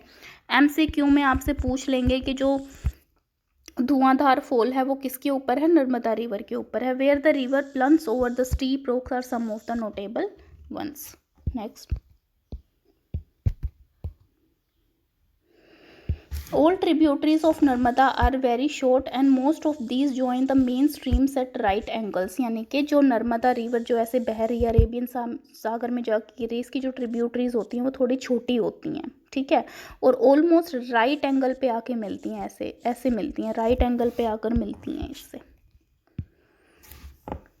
The Narmada basin covers part of Madhya Pradesh and Gujarat, यानी कि नर्मदा रिवर मेनली कौन सी स्टेट्स में पड़ती है? मध्य प्रदेश और गुजरात में। अब आ जाते हैं तापी बेसिन पे। तापी रिवर मैंने बताया था ना, ये नर्मदा बह रही है, इसके नीचे तापी नदी बह रही है, यानी कि अगर नर्मदा मध्य प्रदेश में है तो तापी भी कहाँ पर मिलेगी? मध्य प्रदेश में। The Tapi rises in the Satpura ranges in the Betul district of Madhya Pradesh. Satpura ranges यानी कि ये नर्मदा रिवर है, ऊपर विंध्या के पहाड़ है, नीचे सतपुरा के पहाड़ हैं, बीच में ये बह रही है जो कि रिफ्ट वैली में बह रही है। तो यहाँ पे ये अब क्योंकि तापी नर्मदा के नीचे है तो यहाँ कहाँ कहाँ किसके आसपास होगी? ये सतपुरा रेंजेस के आसपास होगी। It also flows in a rift valley parallel to the Narmada but it is much shorter in length. तो अगर नर्मदा रिफ्ट वैली में बह रही है तो तापी भी रिफ्ट वैली में बह रही है, और यहाँ पे कौन से पहाड़ हैं? सतपुरा के पहाड़ हैं, लेकिन नर्मदा थोड़ी बड़ी होती है और तापी साइज में क्या होती है? छोटी होती है। It's basin covers parts of Madhya Pradesh, Gujarat and Maharashtra. जो तापी रिवर है वो 3 स्टेट्स में से होकर गुजरती है, एक मध्य प्रदेश में, एक गुजरात में और एक महाराष्ट्र में। The coastal plains between western Ghat and Arabian sea are very narrow. जो hence the coastal rivers are short. The main west flowing rivers are Sabarmati, Mahi, Bharatapuzha and Periyar. Find out the states in which these rivers drain the water. ये क्या कह रहे हैं इस पूरे paragraph में? ये कह रहे हैं जैसे ये जो कोस्टल प्लेन है, ये कोस्टल प्लेन हो गए ना, यहाँ पे तो सी है, सागर है, तो सागर से ये जो अटैच हैं ये कोस्ट हो गए। अब इधर तो हो गया सागर, और ये जो वेस्टर्न कोस्टल जो एरिया हैं इनके फिर इधर आ जाते हैं वेस्टर्न घाट पहाड़ी इलाके, यानी कि इन वाले पहाड़ से जो नदी निकली और इधर जाके बही तो उसको तो डिस्टेंस बहुत थोड़ा मिला ना बहने के लिए, तो ये साइज़ में क्या है? काफ़ी छोटी हैं। और जिसमें से कुछ नदियाँ कौन सी हैं? जैसे साबरमती हो गई, माही हो गई, साबरमती, माही, उसके बाद जैसे पेरियार क्या कहाँ से निकलती है? केरल से निकलती है, छोटी सी रिवर है, वेस्ट की तरफ बहती है। तो यानी कि वेस्ट की तरफ बहने वाली नदियों में मेन जो बड़ी थी वो कौन सी थी? नर्मदा और तापी थी, बाकी सारी तो छोटी छोटी हैं। नेक्स्ट जो है वो है गोदावरी बेसिन। मैंने बताया था, एक लोकेशन से एक आइडिया दिया था, ये महानदी है, यहाँ से थोड़ा सा इधर आ जाती है गोदावरी नदी, यहाँ से कृष्णा और यहाँ से कावेरी, यानी कि गोदावरी जो नदी है वो कहाँ कौन सी है? ईस्ट फ्लोइंग रिवर है, ईस्ट की तरफ बहती है और जाके कहाँ पर गिरती है? बे ऑफ बंगाल में। The Godavari is the largest peninsular river, और ये जो है वो लार्जेस्ट है, हो ही जाएगी क्योंकि मान लो अगर यहाँ कहीं यहाँ के आसपास अगर ये ओरिजिनेट हुई तो काफ़ी लंबा रास्ता इसको तय करना पड़ता है बे ऑफ बंगाल में जाने के लिए। तो साउथ की ये सबसे बड़ी रिवर है। तो गोदावरी तो आपसे पूछ लेंगे कि साउथ की या फिर ऐसे नहीं पूछेंगे कि साउथ की, ऐसे पूछेंगे पेनिनसुलर एरिया की सबसे बड़ी रिवर कौन सी है? ओवरऑल इंडिया की तो गंगा रिवर है, लेकिन अगर पेनिनसुला की स्पेसिफिकली पूछ लें तो गोदावरी है। It rises from the slopes of the western Ghat in the Nashik district of Maharashtra. तो ये महाराष्ट्र से ओरिजिनेट होती है। Its length is about 1500 kilometre, और इसकी लेंथ कितनी है? Almost 1500 kilometre. It drains into the Bay of Bengal. तो ये जाके कहाँ पर गिरती है? बे ऑफ बंगाल में। It's drainage basin is also the largest among the peninsular river. तो अब क्योंकि सबसे बड़ी रिवर है तो ड्रेनेज बेसिन भी क्या होगा? सबसे बड़ा होगा। ड्रेनेज बेसिन मतलब इसके ट्रिब्यूटरीज को ऐड कर लो, डिस्ट्रीब्यूटरीज को ऐड कर लो, पूरे इसके बेसिन को ऐड कर लो, इसके बैंक को ऐड कर लो, किनारों को, हर एक चीज़ को ऐड करके क्या बनेगा? ड्रेनेज बेसिन बनेगा। तो इसका ड्रेनेज बेसिन भी क्या है? पेनिनसुला में सबसे बड़ा है। The basin covers part of Maharashtra. और बेसिन कहाँ कहाँ पे आएंगे? मतलब इसकी ट्रिब्यूटरीज, डिस्ट्रीब्यूट सबको ऐड वैड करके ये कहाँ कहाँ तक फैली हुई है? महाराष्ट्र में, मध्य प्रदेश में, उड़ीसा में और आंध्र प्रदेश में। तो कितनी स्टेट्स में है ये? महाराष्ट्र में, मध्य प्रदेश में, उड़ीसा में और आंध्र प्रदेश में, क्योंकि ये इस तरीके से बहती हुई जाएगी। ऐसा कुछ बात होगा कि जैसे मान लो ये यहाँ से ओरिजिनेट हुई, यहाँ पे आई, तो यहाँ पे कहीं आंध्र प्रदेश पड़ जाएगा, यहाँ पे कहीं उड़ीसा, यहाँ पे कहीं एमपी और यहाँ पे महाराष्ट्र। तो 4 स्टेट्स में है इसका जो बेसिन एरिया है। Next, Godavari is joined by number of tributaries such as Purna, Wardha, Pranhita, Manjra, Wainganga, Penganga. Last 3 tributaries यानी कि मंजरा, वेनगंगा और पेनगंगा, ये इसकी बहुत ही बड़ी ट्रिब्यूटरीज़ हैं। तो आपसे एमसीक्यू में पूछ लेंगे कि वेनगंगा और पेनगंगा किसके ट्रिब्यूटरीज़ हैं, बताओ, गोदावरी की हैं या महानदी की हैं या ब्रह्मपुत्र रिवर की हैं, तो ये किसकी हैं? तो आपको याद रखना है पूर्णा, वर्धा, प्राणहिता, प्राणहिता, मंजरा, मंजरा, ठीक है, वेन गंगा, वेन गंगा और पेन गंगा, पेन गंगा। तो ये सारी की सारी किसकी ट्रिब्यूटरीज हैं? गोदावरी की। आगे, the last 3 tributaries are very large because of its length and the area it covers, it is also known as Dakshin Ganga. तो दक्षिण मतलब में यानी कि साउथ की गंगा, क्योंकि अब जैसे ओवरऑल तो सबसे बड़ी कौन सी है नदी? गंगा है, लेकिन साउथ में सबसे बड़ी कौन सी है नदी है? गोदावरी है। तो इसीलिए इसको क्या बोल दिया गया? साउथ की गंगा, यानी कि दक्षिण गंगा। तो दक्षिण, अब आपसे एमसीक्यू में पूछ लेंगे कि बताओ कौन सी नदी को दक्षिण गंगा के नाम से बोला जाता है, तो वो कौन सी है? गोदावरी नदी है। नेक्स्ट हम पढ़ेंगे महानदी के बारे में। तो अब जैसे मैंने ये बताया था कि यहाँ पे कहीं अगर गोदावरी है तो यहाँ पे कहीं क्या पड़ती है? महानदी पड़ती है। तो महानदी थोड़ा सा ऊपर की साइड है, तो महानदी छोटी है वैसे गोदावरी से, क्योंकि गोदावरी तो वैसे भी सबसे बड़ी है। तो महानदी बेसिन यानी कि कहाँ कहाँ तक ये फैली हुई है। Mahanadi rises in the highland of Chhattisgarh, Chhattisgarh में से ये निकलती है। इट फ्लोज थ्रू उड़ीसा, तो और छत्तीसगढ़ में से निकल के कहाँ तक ये गई है? उड़ीसा के पास चली जाती है, और फिर लास्ट में कहाँ पे चली जाती है? बे ऑफ बंगाल में। The length of the river is about 860 kilometre. अब आप देख सकते हो गोदावरी कितनी थी? 1500 किलोमीटर लंबी थी, जबकि ये कितनी है? 860 किलोमीटर लंबी है, ठीक है।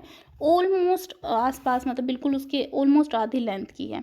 It's drainage basin is shared by Maharashtra, Chhattisgarh, Jharkhand and Orissa. Basin से मतलब अब तो आप समझ गए होगे, एक तो होती है मेन रिवर, ये मेन रिवर। तो जो मेन रिवर है वो तो सिर्फ कहाँ कहाँ पर है? छत्तीसगढ़ में है, और कहाँ पर है? उड़ीसा में है, ठीक है, जो मेन रिवर है। लेकिन इससे आके जो ट्रिब्यूटरीज ऐड होती हैं, ट्रिब्यूटरीज जो ऐड होती हैं, तो वो खाली छत्तीसगढ़ और उड़ीसा में नहीं है, वो आसपास की स्टेट्स से निकल के आती हैं। तो ये जो पूरा सिस्टम है ये बनता है क्या? इसका ड्रेनेज बेसिन। तो ड्रेनेज बेसिन इसका कहाँ तक फैला हुआ है? महाराष्ट्र, छत्तीसगढ़, झारखंड और उड़ीसा। नेक्स्ट आ जाती है कृष्णा बेसिन, यानी कि कृष्णा रिवर। महानदी पढ़ ली, गोदावरी पढ़ ली। अब महानदी ऊपर आती है, उसके नीचे आ जाती है गोदावरी, फिर उससे भी नीचे क्या आ जाएगी? कृष्णा, और कृष्णा से भी नीचे क्या आ जाएगी? कावेरी। तो आपको थोड़ा सा सीक्वेंस याद रह गया कि जो महानदी है वो कहाँ से निकली? छत्तीसगढ़ से। गोदावरी का ओरिजिन कहाँ से हुआ? महाराष्ट्र से। अब कृष्णा उस गोदावरी के भी नीचे है, तो कृष्णा का ओरिजिन और नीचे से होगा। तो कृष्णा जो रिवर है rises from a spring near Mahabaleshwar. The Krishna flows about 1400 kilometre and reaches the Bay of Bengal. और कृष्णा की जो लंबाई है वो कितनी है? 1400 किलोमीटर है, और कहाँ से निकलती है? महाबलेश्वर से निकलती है, ठीक है, महाबलेश्वर प्लेट्यू है। तुंगभद्रा, दी कोयना। अब इसके ट्रिब्यूटरीज के बारे में बता रहे हैं कि इसके ट्रिब्यूटरीज कौन कौन सी हैं, जो इसकी मेन ट्रिब्यूटरीज हैं। एक तो है तुंगभद्रा, एक है कोयना, एक है घाट प्रभा, एक है मूसी, एक है Bhima, are some of it tributaries. तो ये जो अब आपको थोड़ा सा देखो मोटा मोटा आइडिया लेके चलना पड़ेगा। जैसे गोदावरी की जो मेन नदियाँ थी वो जैसे कौन सी थी? पेन गंगा, वेन गंगा, वर्धा, वो सारी थी ना, तो ये मेन थी। तो ऐसे ही कृष्णा की कौन कौन सी थी? कृष्णा की कौन कौन सी हैं? कृष्णा की कौन सी हैं? तुंगभद्रा, कोयना, घाट Prabha, Musi, Bhima.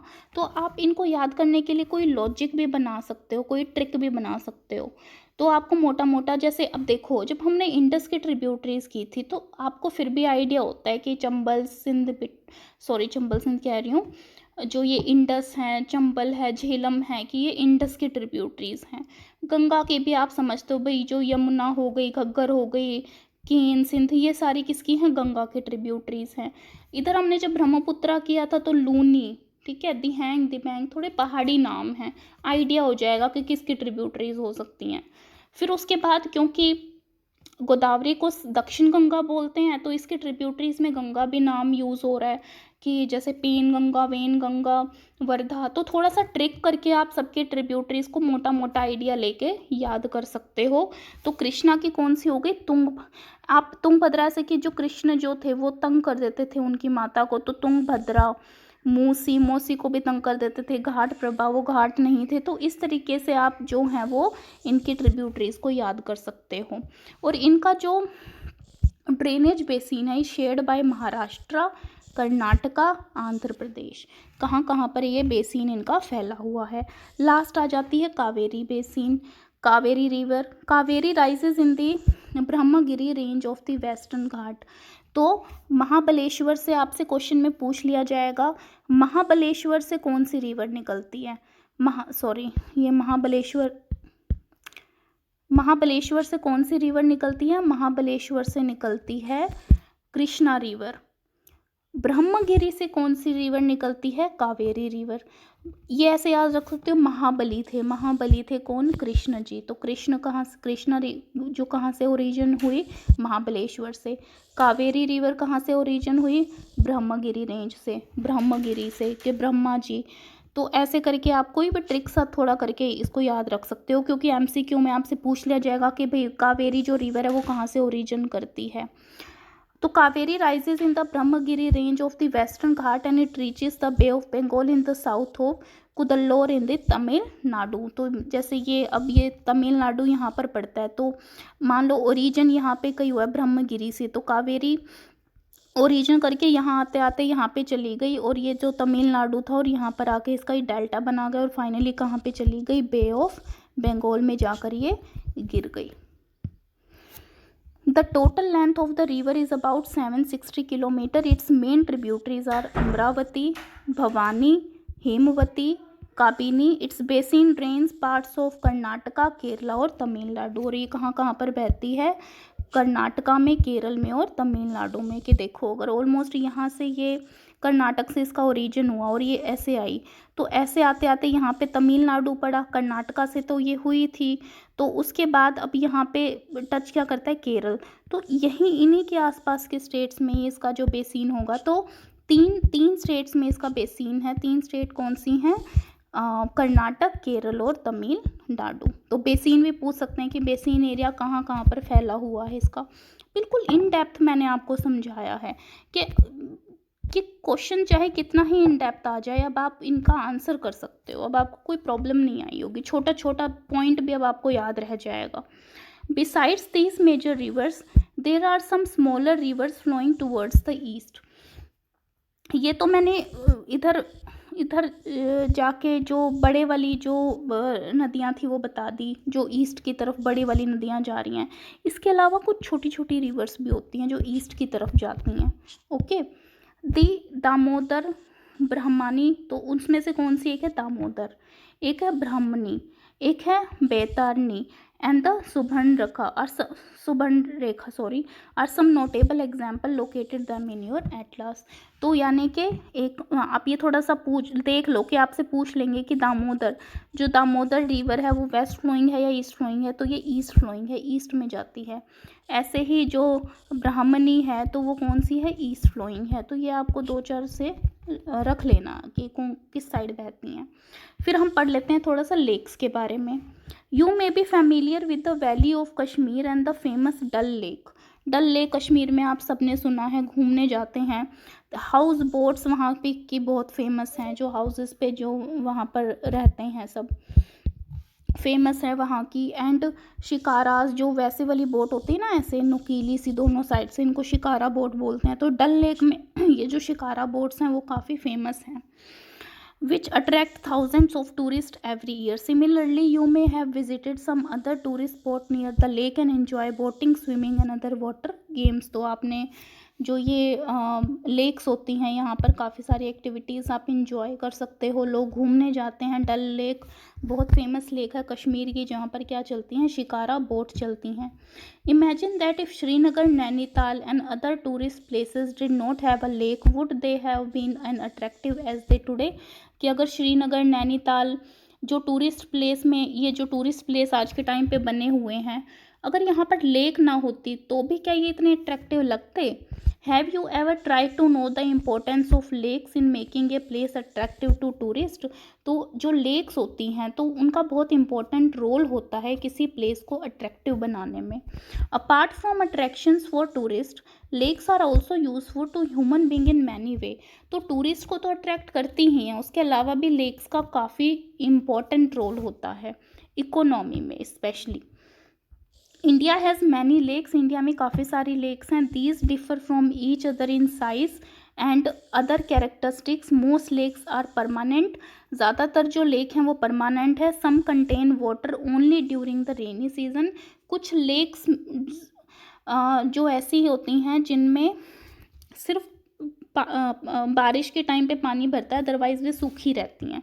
Like the lakes in the basins of inland drainage of semi arid, जैसे राजस्थान से टच एरिया जो होते हैं वो सेमी एरिड होते हैं, अर्ध शुष्क। तो वहाँ पर जो लेक होती है ना, वहाँ पर सिर्फ तभी पानी आता है जब रेन आती है। There are some lakes which are the result of action of glaciers and ice sheets. जैसे ग्लेशियर, जैसे मान लो ये पहाड़ है, ये पहाड़ है, ठीक है, ये पहाड़ है, ये पहाड़ बने हुए हैं, राइट। अब ये जो ग्लेशियर बह रहा था, यहाँ पे ग्लेशियर बह रहा था, बह रहा था, बह रहा था। अब यहाँ पे जब ग्लेशियर फर्दर यूँ हुआ तो यहाँ पे ग्लेशियर थोड़ा इकट्ठा हो गया, और ये ग्लेशियर का पानी जब पिघला तो यहाँ पर क्या बन गई, लेक बन गई। तो ये जो लेक है वो किसकी वजह से बनी है, ग्लेशियर की वजह से बनी है। तो ये क्या कह रहे हैं, result of the action of glaciers and ice sheets while other have been formed by wind, river action and human activity. तो तो सिर्फ एक रीज़न नहीं होता लेक बनने का, लेक तो बहुत सारे रीज़न से बन सकती है, बहुत सारे रीज़न होते हैं। ग्लेशियर की वजह से बन गई, जैसे आपने सुना होगा कि महाराष्ट्र में एक लेक है जो उल्का पिंड के गिरने की वजह से बनी थी, लोनार लेक जिसको बोलते हैं। तो और जैसे मान लो अर्थक्वेक आ गया, अर्थक्वेक की वजह से जो दो हिस्से थे वो थोड़े सरक गए, या थोड़ा सा वहाँ पे एक डिवाइड सा बन गया, वहाँ पर पानी इकट्ठा हो गया, फिर लेक बन गई। तो लेक जो है वो कई सारे रीज़न से बन सकती है। A meandering lake, a meandering river across a floodplain forms cutoff that later develop into Oxbow Lake. Oxbow Lake मैंने आपको बता ही दिया था कि meander फॉर्म में ये नदी बह रही थी, बह रही थी, बह रही थी, बह रही थी ऐसे। फिर क्या हुआ, ये यूं बह रही थी तो थोड़ा सा इसने कट कर लिया और ये यूं बहने लग गई, और ये जो एरिया है ये मेन रिवर से सेपरेट हो गया और किस में चेंज हो गया, ओक्सबो लेक में चेंज हो गया। तो रिवर से भी जब जो एरिया कट हो गया थोड़ा पानी का, वहाँ पर भी लेक बन गई जिसको ओक्सबो लेक बोलते हैं। Spits and bars from lagoons in the coastal areas, example Chilka Lake and Pulicat Lake and the Kolleru Lake. जैसे मान लो ये कोस्टल एरिया है, ईस्टर्न कोस्ट है ये इंडिया की, यहाँ पर क्या है, सी है। तो कई बार क्या होता है कि जैसे यहाँ पर ये जो रास्ते से होते हैं, यहाँ पर कुछ एरिया सा जो होता है वो बीच में होता है, मतलब इधर तो लैंड से घिरा होता है और थोड़ा सा उसका जो हिस्सा है वो सी में ओपन होता है। तो इस टाइप की जो लेक होती हैं उनको लगून्स बोल देते हैं, लगून्स। तो इस टाइप के फॉर्म में कई लेक्स हैं, जैसे Chilka lake, Pulicat lake. Lakes in the region of inland drainage are sometimes seasonal. Inland यानी कि जो, अब जैसे ये वाली मैंने बताई, जैसे चिल्का लेक है, पुलिकट लेक है, जो ये लगून्स लेक हैं, लगून्स मतलब उनका थोड़ा सा हिस्सा सी में ओपन होता है, अदरवाइज वो किस में होती हैं, लैंड में होती हैं। कुछ हिस्सा सी में भी ओपन होता है उनका थोड़ा सा, तो ये होती हैं लगून्स लेक। लेकिन जो अंदर की साइड जो अंदर की साइड जो लेक्स होती हैं उनको क्या बोलते हैं, इनलैंड लेक्स बोलते हैं। तो ये क्या कह रहे हैं कि lakes in the region of inland drainage are sometimes seasonal. For example the Sambhar lake in Rajasthan, inland है, अंदर की साइड है तो वो सीजनल है।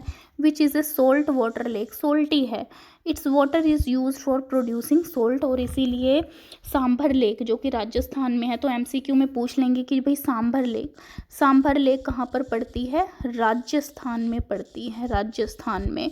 और ये किस कैटेगरी की लेक है, तो ये क्या है, सोल्ट वाटर लेक है, सोल्टी है। यहाँ का जो वाटर है वह कैसा है, सोल्टी है। यहाँ का वाटर कैसा है, सोल्टी है, क्योंकि लेक कई टाइप की होती है, फ्रेश वाटर भी होती है, सोल्टी भी होती है, मेरीन भी होती है, कि जो बीच का होता है, ना ज़्यादा सोल्टी ना ज़्यादा वैसा।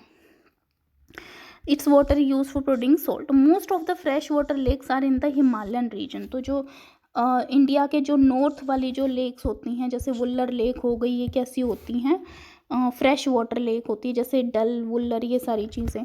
Most of the fresh are in the Himalayan region, they are of glacial origin. In other words, they formed when glacier dug out a basin which was later filled with snow melt. ये मैंने आपको बता ही दिया कि snow melt lake कैसे बनी, कि भाई वो जो ग्लेशियर है वो बाकी का ग्लेशियर निकल गया, थोड़ा सा जो झील में ग्लेशियर जो इकट्ठा हुआ था वो मेल्ट हो गया और वो किस में चेंज हो गया, एक लेक में चेंज हो गया. The Wular lake in the Jammu and Kashmir in contrast is the result of the tectonic activity. Tectonic activity मैंने बता दिया कि जो जैसे धरती के हिलने मिलने की वजह से, सरकने की वजह से, या फिर अर्थक्वेक, इन चीज़ों की वजह से, टेक्टोनिक एक्टिविटीज़ की वजह से जो लेक बनती है वो होती हैं टेक्टोनिक लेक्स. यानी कि जो वुलर लेक है, जम्मू कश्मीर में जो लेक है, जो वुलर लेक है, वो कैसी है, टेक्टोनिक एक्टिविटी की वजह से बनी है, और वो क्या है, फ्रेश वाटर लेक है. और एक चीज़ और, जो वुलर लेक है वो इंडिया की सबसे बड़ी वो फ्रेश वाटर लेक है, सबसे ज़्यादा फ्रेश वाटर उसी में है. ये हो गया तैयार. ये ग्लेशियर ओरिजिन की वजह से बनती हैं जो फ्रेश वाटर लेक बनती हैं. Wular lake in Jammu and Kashmir in contrast is the result of tectonic activity. कि ये यूँ कह रहे हैं कि नॉर्थ की जो लेक्स होती हैं वो फ्रेश वाटर होती हैं और ज़्यादातर किस वजह से बनती हैं, स्नो मेल्ट की वजह से बनती है. लेकिन जो वुलर लेक है वो कैसे बनी है, वो टेक्टोनिक एक्टिविटी की वजह से बनी है. It is the largest fresh water lake in India. और ये क्या है, लार्जेस्ट फ्रेश वाटर लेक है.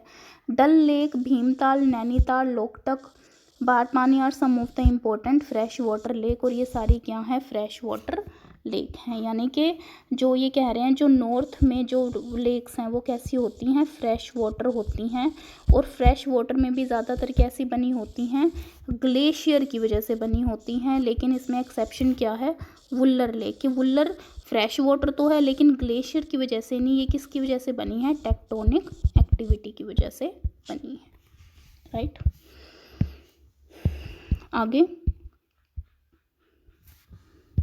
apart from natural lake, the dammings of the rivers for the generation of tidal power has also led to the formation of lakes such as Guru Gobind Sagar Bhakar Nagal project. यानी कि कुछ जैसे पानी को अगर बहुत सारे पानी को एक जगह अगर इकट्ठा कर लिया जाए किसी प्रोजेक्ट के चक्कर में, तो भी वहाँ वो जो इकट्ठा पानी है वो एक लेक की फॉर्म ले लेता है.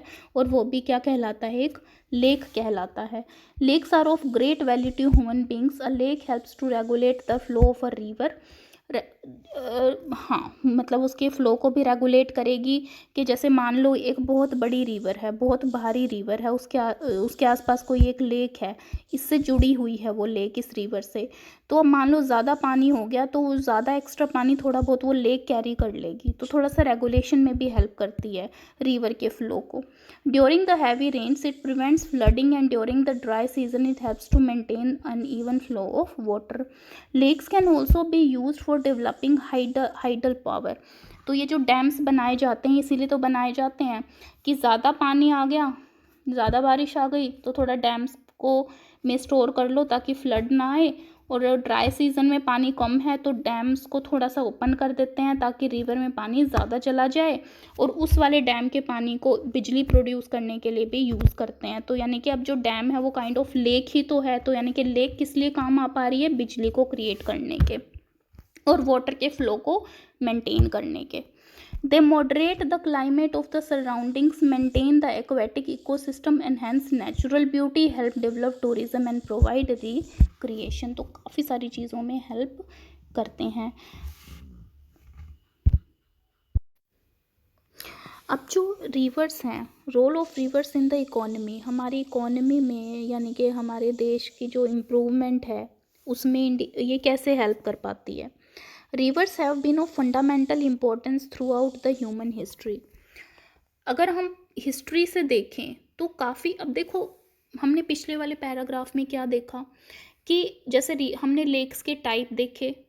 लेक्स के टाइप में भी हमने ये देखा कि काफ़ी सारे टाइप के होते हैं, कैसे टूरिस्ट को बढ़ावा देती हैं, कैसे डैम्स जब बनते हैं तो बारिश के टाइम पे एक्स्ट्रा पानी को वो होल्ड कर सकते हैं, कैसे बिजली को क्रिएट कर सकते हैं, कैसे जो रिवर्स हैं वो जब फैली होते हैं तो ये सारा सिस्टम कैसे पॉसिबल हो पाया. सबसे जो एंशियंट सिविलाइजेशन थी, जो हड़प्पा सिविलाइजेशन थी, वो कहाँ पर बसी थी, रिवर के किनारे पे बसी थी. एंशियंट सिविलाइजेशंस की जो स्टार्टिंग हुई, ह्यूमंस के सेटलमेंट की जो स्टार्टिंग हुई, वो कहाँ पर हुई, रिवर्स के किनारों पर हुई. क्योंकि वहाँ पर वो अपना एग्रीकल्चर प्रोडक्ट जो है वो ग्रो कर सकते थे, उनको ईजी रहता था वहाँ पर रहना। Water from river is a basic natural resource, तो वो बेसिक नेचुरल रिसोर्स है, essential for various human activity. तो आप देख सकते हो वाटर इज़ लाइफ। तो अब वाटर के आसपास सबसे ज़्यादा सेटलमेंट होती है। Therefore river bank have attracted settlers from ancient time, और पुराने टाइम से लेकर आज तक ही सबसे ज़्यादा जो सेटलमेंट होती आई है ह्यूमन पॉपुलेशन की, वो हमेशा नदियों के आसपास होती है। The settlements have now become big cities, जो कि एक छोटी सेटलमेंट किस में चेंज हो चुकी हैं, बड़े बड़े सिटीज़ में। Make a list of cities in your state which are located on the bank of a river. आपको एक सबसे फेमस एग्जाम्पल देती हूँ, वाराणसी, जो कि कहाँ पर है, एक नदी के किनारे पर है। तो मतलब बड़ी बड़ी जो सेटलमेंट है वो कहाँ पर हुई है, नदियों के किनारे। Using reverse for irrigation, irrigation यानी कि सिंचाई देना। नेविगेशन, नेविगेशन मतलब रास्ता देखना। हाइड्रो पावर जनरेशन, पानी को यूज़ करके बिजली पैदा करना इज़ ऑफ स्पेशल सिग्निफिकेंस। कितने सारे फ़ायदे हैं। Particularly to a country like India, specially जैसे इंडिया जैसी कंट्री है, where agriculture is the major source of livelihood, यानी कि जीवन का जो मेन स्रोत है वो एग्रीकल्चर है इंडिया जैसे कंट्री में। Of the majority of the population, majority population की। तो अगर एग्रीकल्चर मेन चीज़ है, तो एग्रीकल्चर बिना पानी के कैसे सर्वाइव करेगा, बिना इरिगेशन यानी कि बिना सिंचाई के कैसे सर्वाइव करेगा। तो इंडिया जैसे देश के लिए तो रिवर बहुत ही ज़्यादा इम्पोर्टेंट है। आगे है river pollution. The growing domestic, domestic मतलब घरेलू, म्यूनसिपल मतलब जो प्रॉपर ऑर्गेनाइज होता है, industrial and agricultural demand for water from river naturally affect the quality of water. तो अब डिमांड इतनी ज़्यादा हो चुकी है अब घर में लोगों की, इंडस्ट्रीज़ की पानी की, तो जिसकी ये जो बढ़ती हुई डिमांड है उसकी वजह से जो पानी की जो क्वालिटी है वो काफ़ी हद तक अफेक्ट हो रही है। जिसकी वजह से क्या होता है, more and more water is being drained out of the river reducing there volume. ज़्यादा से ज़्यादा पानी क्या लिया जाता है, यूज़ में लिया जाता है रिवर से, जिसकी वजह से रिवर की जो वॉल्यूम है वो कम हो रही है। On the other hand a heavy load of untreated sewage and industrial effluents are emptied into the river। ज़्यादा पानी, साफ पानी तो ज़्यादा निकाल रहे हैं और गंदा पानी उसके अंदर डाल रहे हैं।